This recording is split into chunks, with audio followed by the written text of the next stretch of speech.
दोस्तों, आपने भी कभी अपनी आंखों के सामने किसी की मृत्यु होते जरूर देखी होगी और वहां मौजूद लोगों को ये भी कहते सुना होगा कि अब इसके प्राण निकल गए हैं और इसकी मृत्यु हो चुकी है। परंतु क्या आपने कभी ये जानने की कोशिश की है कि आखिरकार ये प्राण अर्थात आत्मा शरीर से कैसे बाहर निकलती है?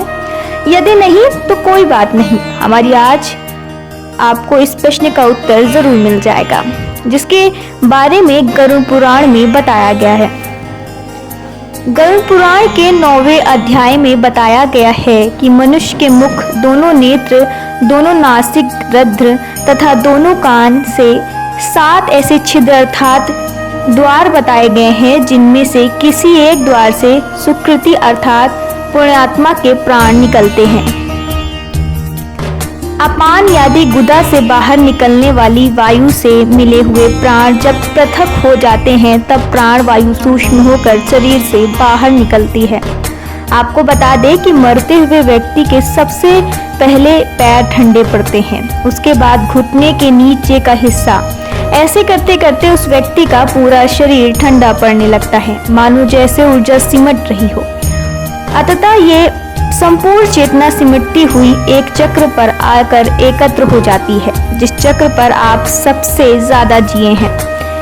जैसे कि ध्वनियों की ऊर्जा मुख्य रूप से ज्ञान चक्र से निकलती है और इसके विपरीत जो लोग अपनी पूरी जिंदगी ध्यान से दूर रहे हैं और जिन्होंने अपना संपूर्ण जीवन खान पान और सांसारिक सुख के लोभ में ही बिता दिया है, ऐसे मनुष्य के प्राण मणिपुर चक्र से निकलते हैं।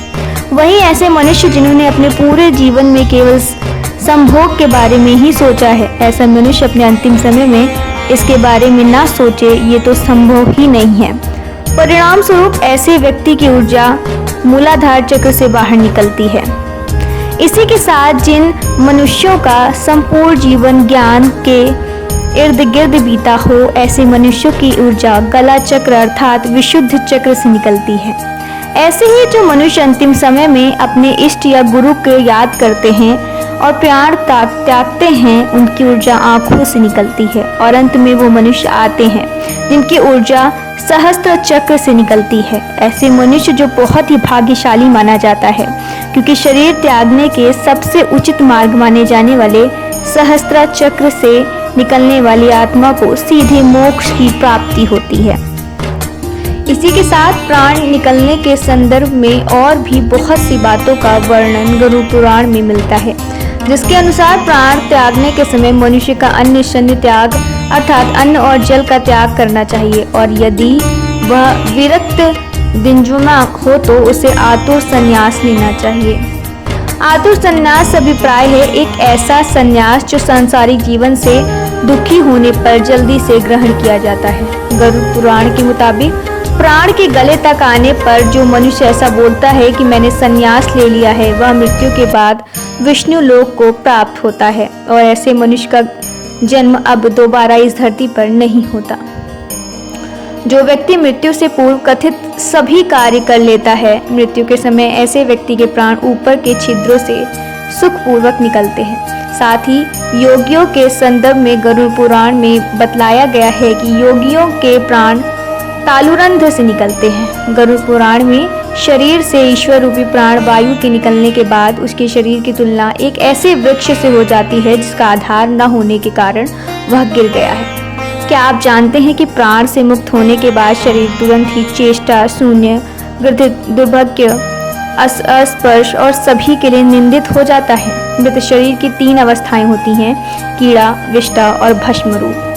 इसे आप ऐसे समझ सकते हैं कि मृत शरीर में कीड़े पड़ते हैं, वोमल के समान दुर्गंध युक्त हो जाता है और अंतत चिंता में जलकर भस्म हो जाता है। इसलिए क्षण भर में नष्ट होने वाले शरीर पर गर्व करना अनुचित है।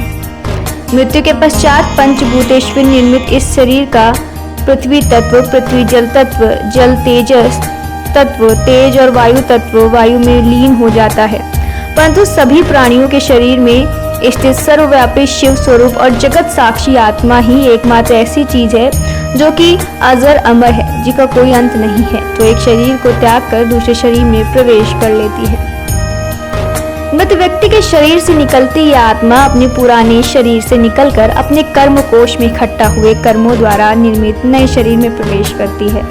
गरुड़ पुराण में इस तथ्य को कुछ इस प्रकार समझाया गया है, जैसे एक घर के जल जाने पर उसमें रहने वाला व्यक्ति जाकर दूसरे नए घर में रहने लगता है, उसी प्रकार आत्मा भी पुराना शरीर छोड़कर नया शरीर ग्रहण कर लेती है।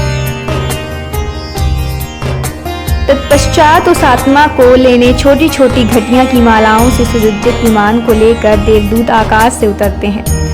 धर्म को जानने वाले धार्मिक और बुद्धिमान लोगों के प्रिय ये देवदूत उनके कृत्यों के अनुसार आत्मा को स्वर्ग लेकर जाते हैं, जहां दिव्य देह धारण कर निर्मल वस्त्रों, स्वर्ण और रत्नों से सुसज्जित कर इस जीव का स्वागत देवताओं द्वारा किया जाता है। गरुड़ पुराण में इसके अतिरिक्त कुछ विशेष परिस्थितियों का वर्णन भी किया गया है, जिसके अनुसार वे व्यक्ति जिनकी मौत अचानक या फिर हिंसात्मक तरीके से होती है, ऐसी व्यक्ति की आत्मा इन सब से कुछ अलग तरीके से अपना शरीर छोड़ती है। इसी के साथ ऐसे व्यक्ति जिनकी मृत्यु लंबी बीमारी के बाद होती है, तो इस दौरान उनके शरीर की ऊर्जा का क्षय तब तक बहुत कम हो जाता है। इसी कारण ऐसी आत्मा शरीर छोड़ते समय काफी दुविधा में होती है, इसलिए ऐसी आत्मा का किसी भी अंग से निकलना निश्चित नहीं होता है।